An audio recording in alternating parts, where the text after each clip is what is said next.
Hello students, स्वागत है आपका आईसीटी वर्चुअल क्लासेस में। मैं हूं कविता, आपकी टीचर। उम्मीद करती हूं आप सभी अच्छे होंगे और स्वस्थ होंगे। तो क्लास कंटिन्यू करेंगे अपना चैप्टर जिसमें हम बात कर रहे हैं रिप्रोडक्टिव हेल्थ के बारे में, और इसमें हमने कुछ टॉपिक यहाँ पे कवर कर लिए हैं। तो यहाँ पर हम बात कर रहे थे कॉन्ट्रासेप्टिव मेथड्स के बारे में, जिसमें हमने कुछ यहाँ पर मेथड्स देखे हैं जिनको आपको घर से पढ़ करके लेके आना था। ठीक है, एक बार आप लोग यहाँ पर टेबल देखेंगे और इसमें से हम पॉइंट समझेंगे। हमने कहा कौन कौन से पॉइंट्स हमारे पास आए हैं। नेचुरल और ट्रेडिशनल जो मेथड आते हैं, बैरियर मेथड है, इंट्रा यूटेराइन डिवाइस है, ओरल कॉन्ट्रासेप्टिव्स है, इंजेक्टेबल एंड इम्प्लांटेशन की हमने बात की है यहाँ पे, और सर्जिकल मेथड्स यहाँ पर आते हैं। अब जो पहले नेचुरल मेथड है या कुछ जो थ्योरेटिकल है उन्हें आप यहाँ पे घर से पढ़ करके लेके आएंगे। हम बात करते हैं विड्रॉल और पोषण और लैक्टेशनल एमेरिया, या फिर इसके बाद हमने कहा बैरियर मेथड्स जो हैं ये इंपॉर्टेंट हमारे पास आते हैं। एक बार हम बात कर लेते हैं लैक्टेशनल एमेनोरिया के बारे में। क्या होता है आपने कहा, this method occurs during the lactation period when the menstrual cycle is absent in the female. During this period, there will no ovulation and this result in the decreased chances of pregnancy. This period continues only up to 6 months after the birth of the child or parturition till the period of intense lactations.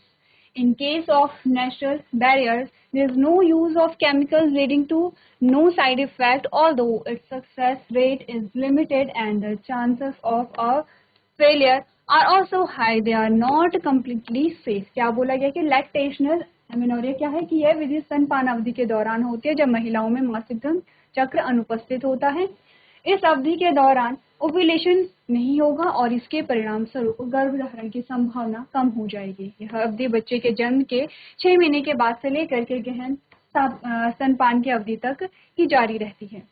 प्राकृतिक बाधाओं के मामले में रसायनों का उपयोग नहीं किया जाता है, जिससे कोई दुष्प्रभाव नहीं होता है। हालांकि इसकी सफलता दर सीमित है और विफलता की संभावना भी अधिक होती है, वे पूरी तरह से सुरक्षित नहीं है। सिंपल सी चीज बोली गई है।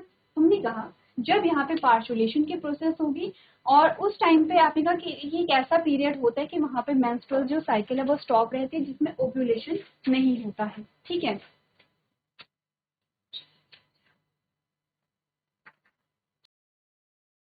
तो यहाँ पर हमने बात क्या की है, हमने कहा कि जब यहाँ पर क्या चल रहा है कि जब मेंस्ट्रुएशन नहीं हो रही, इट मीन्स कि ओव्यूलेशन नहीं हो रहा है। आपको ध्यान होगा हमने एक साइकिल पढ़ी थी। ठीक है, एक साइकिल हमने पढ़ी थी। ठीक है, और साइकिल जब हमने पढ़ी थी तो हमने LH और FSH को देखा था और यहाँ पे एंड्रोमेट्रियम को देखा था। तो हमने कहा कि LH और FSH का सिक्रीशन अभी अभी क्या हुआ है, बढ़ना शुरू हुआ है। अभी अभी बढ़ना शुरू हुआ है। यहाँ पे क्या चल रही है, मेंस्ट्रुएशन चल रही है। यहाँ पे LH और FSH एकदम से बढ़ जाते हैं। ठीक है, और यहाँ पे एंड्रोमेट्रियम का जो फॉर्मेशन है वो भी यहाँ पर बढ़ना, वहाँ एंड्रोमेट्रियम का फॉर्मेशन यहाँ पे होना शुरू हो जाता है। ठीक है, फिर आपने कहा कि यहाँ पर LH और FSH का जो सिक्रीशन है अब धीरे धीरे कम होने लगता है। ठीक है, इस प्रकार से, और एंड्रोमेट्रियम अभी यहाँ पे बन रही है। आपने कहा एक सर्ज आता है यहाँ पे LH और FSH में एक सर्ज आता है, और अब यहाँ पे क्या हो गया है, इसे हम क्या कह रहे हैं, ओव्यूलेशन कह रहे हैं। ये है ओव्यूलेशन। ओव्यूलेशन, और जब ओव्यूलेशन होती है तो आपने कहा कॉर्पस ल्यूटियम क्या करेगा, प्रोजेस्टेरॉन बनाएगा, जिससे कि जो एंड्रोमेट्रियम है उसका फॉर्मेशन यहाँ पर और ज्यादा बढ़ता है। ये एक रफ डायग्राम हम देख रहे हैं। प्रीवियस चैप्टर अगर आपने ध्यान से पढ़ा होगा तो प्रीवियस चैप्टर में हमने क्या किया है, अच्छे से समझा है चीजों को। अब ध्यान से देखिए, हमने कहा कि यहाँ पर जो ग्राफ है वो सीधे ऊपर की ओर बढ़ा है। ठीक है, यहाँ पर आपने कहा कि अगर ओव्यूलेशन हो रही है तो उसके बाद एंड्रोमेट्रियम का फॉर्मेशन और अच्छे से हो रहा है। जब चलिए, तो अब हमने बात की है यहाँ पर, हमने कहा कि जब ओव्यूलेशन हुआ है तो यहाँ पे प्रोजेस्टेरॉन रिलीज हुआ है, और जब प्रोजेस्टेरॉन रिलीज हुआ है तो ये एंडोमेट्रियम को बनाएगा। ठीक है, अब आफ्टर 14 डेज, 14 दिन बाद, जब कॉर्पस, जब यहाँ पे फर्टिलाइजेशन नहीं हुई है और जब कॉर्पस ल्यूटियम की क्या हो जाती है, डेथ हो जाती है, तो एकदम से जो एंडोमेट्रियम है वो यहाँ पर क्या हो गया, अपने टूटने लगे, क्योंकि प्रोजेस्टेरॉन का सिक्रेशन अब क्या हो गया है, कम हो गया है।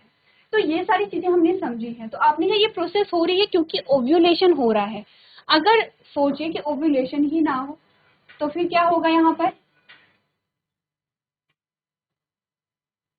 हमने कहा अगर ओव्यूलेशन ही ना हो तो क्या होगा, आपने कहा प्रोजेस्टेरोन रिलीज नहीं होगा, प्रोजेस्टेरोन रिलीज नहीं हो रहा है तो आपने कहा एंडोमेट्रियम नहीं बन रही है। आपने कहा ओव्यूलेशन नहीं होगा तो कॉर्पस ल्यूटेम नहीं बनेगा, कॉर्पस ल्यूटेम नहीं बनेगा तो इसकी डेथ नहीं होगी, प्रोजेस्टेरोन रिलीज नहीं होगा, इट मीन्स कि यहाँ पे जो एंडोमेट्रियम ना तो बन रही है ना टूट रही है। आपने कहा क्योंकि ओव्यूलेशन नहीं हो रही है तो इस केस में क्या होता है, यहाँ पर क्या होगा, जो मेंस्ट्रुएशन है वो नहीं होती है। ठीक है, इस टाइम पर जो प्रेगनेंसी की जो संभावना है वो यहाँ पर काफी हद तक कम रहती है। ये तो हमने बात की है किसके बारे में, यहाँ पे लैक्टेशनल एमेनोरिया के बारे में। ठीक है, चलिए अब आते हैं बैरियर मेथड्स पे, जो कि आपसे पूछे भी जाते हैं बैरियर मेथड, और ये आपके बुक में भी दिए गए हैं। तो क्योंकि हम बार बार कह रहे हैं क्योंकि आपका थ्योरेटिकल पोर्शन एक बार आप रीड करेंगे आपको चीजें समझ में आ जाएंगी। ठीक है, तो आगे बढ़ते हैं और आपने कहा इंट्रा यूटेराइन डिवाइस, सबसे पहला आता है इंट्रा यूटेराइन डिवाइस। ठीक है, आपने कहा they are those devices that are inserted into the uterus of the female through the vagina with the help of either doctors or expert nurse. IUDs are of various type. आपने कहा कि यहाँ पर हमारे पास क्या आती हैं, IUDs आती हैं। ठीक है, जिन्हें क्या क्या जिनका जिसकी फुल फॉर्म है इंट्रा यूटेराइन डिवाइस, यानी कि ये क्या है, यूट्रस की ऐसी डिवाइसेस हैं जो यूट्रस में यहाँ पे क्या की जाती है, इंसर्ट की जाती है with the help of experts और डॉक्टर। ठीक है, आपने कहा ये एक टाइप की नहीं होती, अलग अलग टाइप्स की यहाँ पर होती हैं और इन्हें तभी इंसर्ट कराया जा सकता है with the help of doctor. ठीक है, आप खुद यहाँ पे नहीं कर सकते हैं। अगर आप यहाँ पर बहुत ज़्यादा नॉलेज रखते हैं या जानते हैं तो वो एक अलग केस यहाँ पे हो सकता है। तो आपने कहा सबसे पहले non medicated IUDs like lips hoops that leads to an increase in the phagocytosis of a gametes or male gametes। ठीक है, सबसे पहले आपने कहा नॉन मेडिकेटेड IUDs होते हैं, ये एक्ट करते हैं एज अ फैगोसाइटोसिस। फैगोसाइटोसिस जैसे फैगोसाइट मैक्रोफेजेस पढ़े हैं जब हमने इम्यून सिस्टम पढ़ा था, इम्यून सिस्टम में हमने इम्यून सेल्स पढ़ी थी। फिर हमने कहा था जब हमारी बॉडी में कोई पैथोजन एंटर कर जाता है तो वहाँ पर कौन कौन से सेल्स एक्ट करते हैं, वहीं पर आपने क्या किया था, यहाँ पे फैगोसाइट्स के बारे में बात किया था। फैगोसाइट्स एक्चुअली में करती क्या है, फैगोसाइट्स है हमारे इम्यून सेल्स जो किसी भी पैथोजन को खा जाते हैं। तो एक्चुअली में जो गैमीट है और स्पर्म वो पैथोजन नहीं है, लेकिन यहाँ पे क्या करता है, ये इंगल्फ कर देता है या खा जाता है जिससे कि जो यहाँ पे गैमीट्स है उसका फ्यूजन ना हो सके।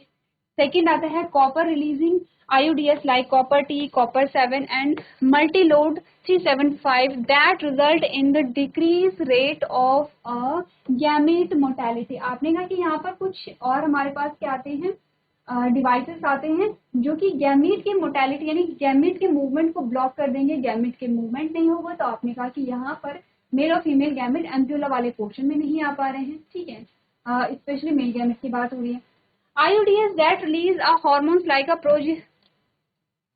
progesterone LNG20 are useful in making the uterus unsuitable for implantation and will also make the cervix hostile towards the gametes। आपने कहा कि यहाँ पर कुछ ऐसे केमिकल्स होंगे जो इम्प्लांटेशन के लिए सुटेबल नहीं होंगे।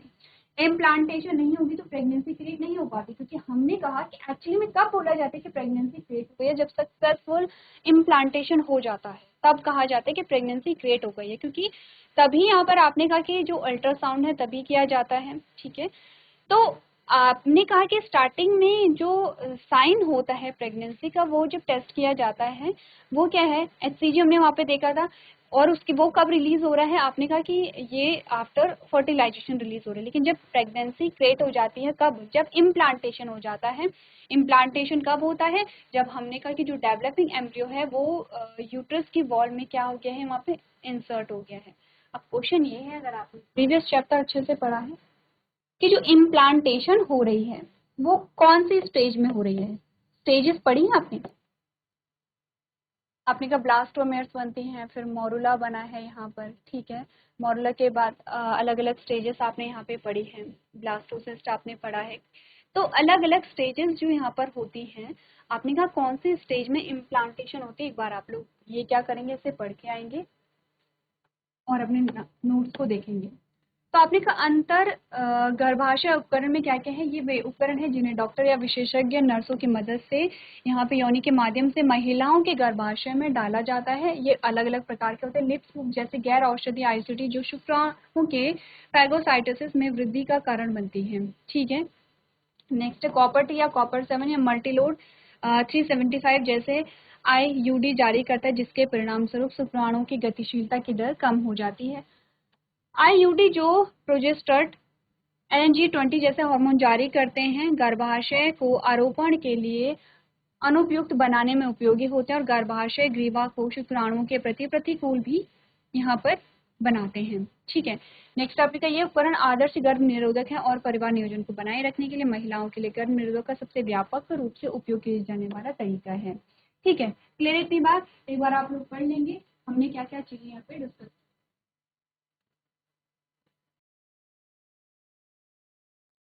चलिए आगे बढ़ते हैं और आगे बात करते हैं। यहाँ पे आपको यहाँ पे एक डिवाइस यहाँ पे दिखा रखी है। नेक्स्ट हमारे पास हेडिंग आती है ओरल कॉन्ट्रासेप्टिव्स आते हैं, कुछ पिल्स आते हैं, ठीक है, कुछ गोलियां आती हैं, उनको भी यहाँ पर एज अ कॉन्ट्रासेप्टिव यूज किया जाता है। तो पढ़ लेते हैं एक बार, आपने काफी बार ये एड में भी देखा होगा।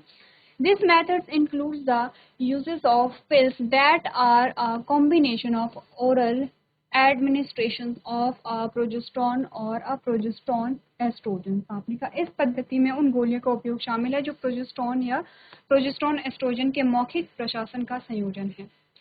They are taken for 21 days and are skipped during the 7 days of a menstrual cycle, and then after 7 days of menstrual cycle they are taken again and should only be stopped when the female wish to conceive। आपने कहा कि इन्हें क्या 21 दिनों के लिए लिया जाता है, जो मासिक चक्र के 7 दिनों के दौरान छोड़ दिया जाता है और फिर मासिक धर्म के 7 दिन बाद उन्हें फिर से लिया जाता है। केवल तभी बंद किया जाना चाहिए जब महिलाएं गर्भ धारण करना चाहती हों।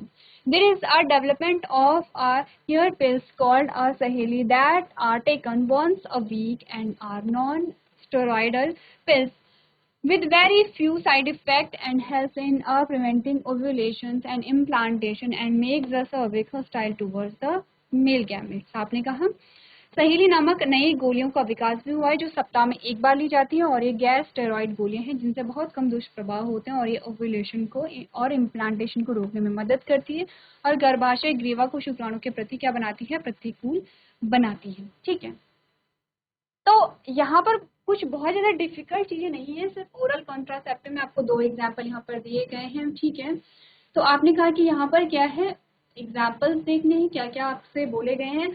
यहाँ पे अगर क्वेश्चंस आपके पास आएंगे तो यही आएंगे कि क्या क्या मेथड्स होते हैं और डिवाइसेस के बारे में आपसे पूछा जा सकता है, या ओरल कॉन्ट्रासेप्टिव्स में आपसे 1 या 2 जो एग्जाम्पल्स है वो पूछे जा सकते हैं। तो सिंपल सी चीजें हैं, आपको रीड करनी है और इम्पॉर्टेंट चीजें आपको यहाँ पे नोट कर लेनी है, जैसे डिवाइस के नाम यहाँ पे नोट कर लेने हैं और एग्जाम्पल जो है वो आपको नोट करते रहना है।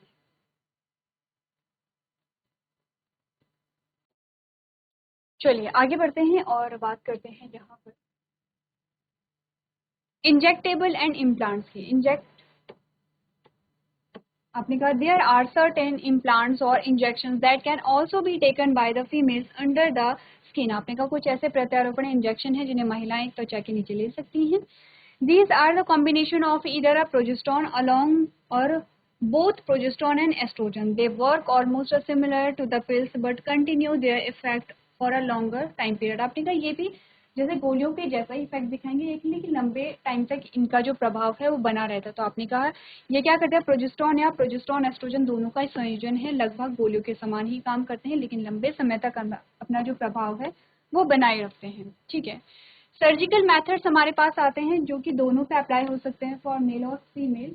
आपने कहा this method includes the interference और of surgery in blocking the movement of gametes leading to failed conception. आपने कहा कि इस विधि में युग्मकों की गति को अवरुद्ध करने के लिए सर्जरी का हस्तक्षेप किया जाता है जिसमें गर्भाधारण विफल हो जाता है।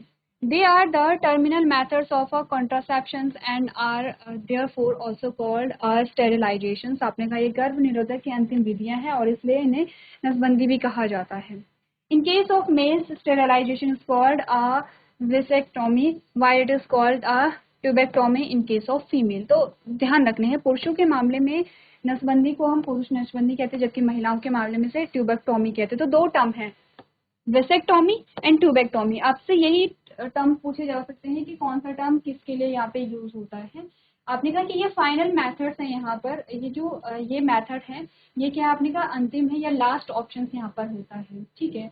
तो दो जो टर्म आपने पढ़े हैं वो नोट कर लेने हैं कि कौन सा टर्म वेसेक्टोमी और ट्यूबेक्टोमी, दोनों जो टर्म्स होते हैं वो किस किस के लिए यूज होते हैं, एक मेल और एक फीमेल के लिए यहाँ पे यूज किया जाता है।